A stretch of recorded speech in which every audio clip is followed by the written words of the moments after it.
পাকিস্তানের পাঞ্জাব অঞ্চলে ভয়াবহ বন্যার ঝুঁকি তৈরি হয়েছে।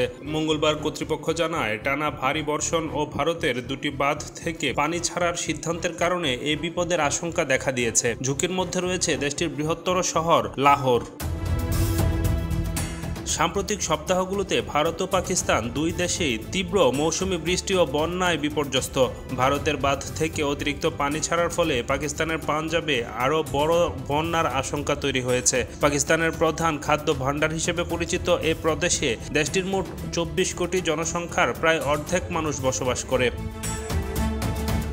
পারমাণবিক শক্তিধর ভারত ও পাকিস্তান গত মে মাসে সংক্ষিপ্ত সংঘাতের পর থেকেই মুখোমুখি অবস্থানে আছে।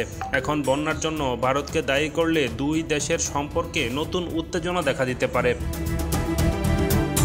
মঙ্গলবার রাতে পাকিস্তানের প্রাদেশিক দুর্যোগ ব্যবস্থাপনা কর্তৃপক্ষ জানায়, ভারতের রাভি নদীর উপর থেইন বাঁধের সব কপাট খুলে দিয়েছে। তবে ভারতের পানি সম্পদ মন্ত্রণালয় এ বিষয়ে তাৎক্ষণিক কোনো মন্তব্য করেনি। এই ঘোষণা আসে ভারতের দ্বিতীয় সতর্কবার্তা পাওয়ার একদিন পর। তাতে বলা হয়, দ্রুত ভরে ওঠা মধুপুর বাঁধ থেকেও পানি ছাড়া হবে। দুটি বাঁধই রাভি নদীর উপর, যা ভারতীয় পাঞ্জাব থেকে পাকিস্তানে প্রবাহিত।